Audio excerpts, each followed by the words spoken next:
seriam as alíquotas, então, de fundo rural? Bom, já sei que o fundo rural é a contribuição previdenciária patronal, já sei que nós temos a opção pela comercialização ou pela folha de pagamento. Bom, dois aspectos muito importantes. E quais seriam as alíquotas? Se eu optar, por exemplo, pela comercialização. Se eu for um produtor rural pessoa física, né, então depois eu falo um pouquinho para vocês de quem é a obrigatoriedade do recolhimento. Mas se eu for um produtor rural pessoa física, a minha alíquota é de 1,5%. 1,5%, o que está dentro disso? 1,2% referente ao INSS, a Previdência Social, 0,1% do RAT, referente a acidentes de trabalho, e o 0,2 é a contribuição ao Senar, ao Sistema S, tá? Então, é a contribuição ao Senar. 1,5% é o que vão descontar se eu estiver vendendo para uma pessoa jurídica, tá? Então, produtor rural sendo pessoa física, o desconto que acontece referente à venda dele para uma pessoa jurídica é de 1,5%. Se for pessoa jurídica,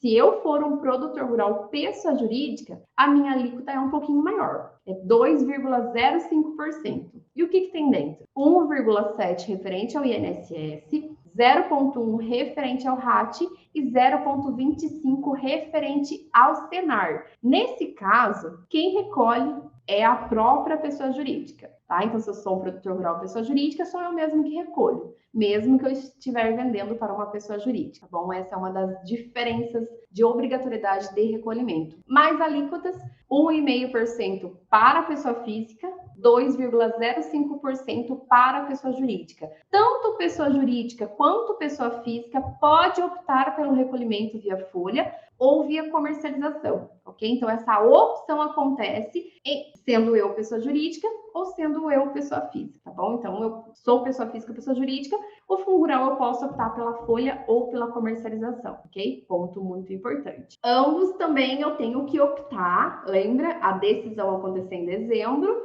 e eu tenho que optar e concretizar até o 5º dia útil de fevereiro. E se eu optar pela folha de pagamento, o que é que eu pago? Eu vou pagar os 20% referente ao INSS da folha de pagamento, de toda a base da folha de pagamento, de 1 a 3% de RAT, tá? De 1 a 3% de RAT. A única coisa aqui é que o 1 a 3% de RAT vai depender da atividade do produtor rural. Então, dependendo muito, você tem que analisar a tabela do RAT para você ver qual que vai ser do seu cliente. Tem que analisar e tem que vincular conforme o KNAI, conforme a atividade do produtor rural, tá? Então, isso é muito importante que a gente tem que se atentar. Bom, e aquele 0,2% do Senar? Visto que, lembra que eu falei para vocês que quando a gente está falando do fundo rural via comercialização é 1,5%, sendo que temos INSS, RAT e Senar? E quando eu falei que mudou para a mudou para a folha de pagamento, veio o INSS e o RAT e o Senar. O Senar ele vai sempre continuar via comercialização. Se eu sou um produtor rural pessoa física, ele continua via comercialização. Gente, vocês viram que eu não fui com o Senar para a folha de pagamento. Por quê? Porque o Senar ele sempre vai seguir a comercialização. Então, eu não lembro agora como que é o nome da seguidora que veio no meu Instagram perguntar isso, que ela falou, olha, eu já pago 0,2 referente lá na folha de pagamento, mesmo assim quando eu vender o gado para cria, recria, engorda, eu tenho que pagar o Senar avulso? Não, você não está pagando na folha de pagamento, então você não recolhe o Senar na folha de pagamento. O Senar do produtor rural pessoa física, ele é somente na comercialização, tá? Então ele não vai juntamente com a folha de pagamento. Quais são as alíquotas que, se for folha de pagamento, vai ser 20% de INSS mais 1 a 3% de RAT. Se for via comercialização, 1,5% pessoa física e o 2,05% pessoa jurídica. Mas vamos focar um pouquinho aqui agora no produtor rural pessoa física. Quando é que eu devo recolher? É uma das dúvidas que eu mais recebo. Por exemplo, se eu sou um produtor rural e eu estou vendendo para outro produtor rural, é o adquirente ou é quem está vendendo que tem que recolher o fundo rural nesse caso? Uma das grandes dúvidas que eu recebo, por que existe isso na prática, tá? Poli, vamos explicar tintim por tintim como fazer na prática. Isso aí, Poli. Por que é importante você saber? Porque hoje, o que acontece no agronegócio? O que acontece lá? Como que eu posso dizer? Como que acontece no dia a dia do contador com o produtor rural? Ele recebe a documentação na época do imposto de renda, na época de entregar o imposto de renda, para ele consolidar, escriturar o livro CAR. Mas a informação ao ex-social e o recolhimento do fundo rural acontece de maneira mensal e não consolidação anual. Então, o recolhimento ele tem que ser feito mensal. Em alguns momentos, o produtor rural ele deveria ter recolhido o fundo rural. Pode, inclusive, acontecer de você receber um talão de produtor que ele vendeu para outro produtor, né? Estou recebendo aqui agora, em abril de 2022, só que o produtor vendeu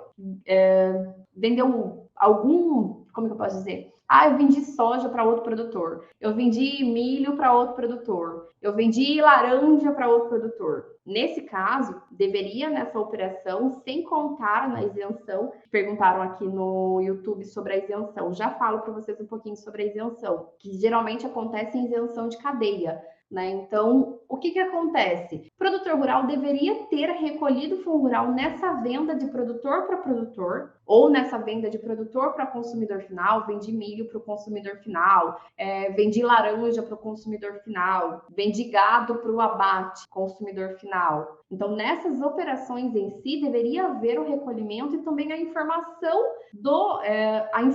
dentro do e-social referente a essa venda. Só que como é que você vai fazer? Hoje nós vimos que na semana passada a Receita divulgou que vai começar a cobrar a multa da DCTF Web em atraso. Então, eu estou fazendo agora, recebi o talão agora, e eu vou ter que informar para o meu cliente que ele vendeu o ano passado, ele vendeu para a pessoa física o ano passado, está lá no talão dele, está escrito no talão dele a venda que ele fez, e ele não recolheu o fundo rural, e ele também não declarou isso para o e-social. Quando é de minha obrigatoriedade o recolhimento? Lembrando que aqui agora a gente está falando somente do produtor rural pessoa física. É de minha obrigatoriedade o recolhimento quando eu estou vendendo para outro produtor rural pessoa física, ou para pessoa física, ou para consumidor final, pessoa física, ou para uma pessoa que reside no exterior. Não é exportação, é um residente no exterior. Estou vendendo para uma pessoa física que reside no exterior, tá? Não estou fazendo uma exportação de produto. Estou vendendo para uma pessoa que reside no exterior.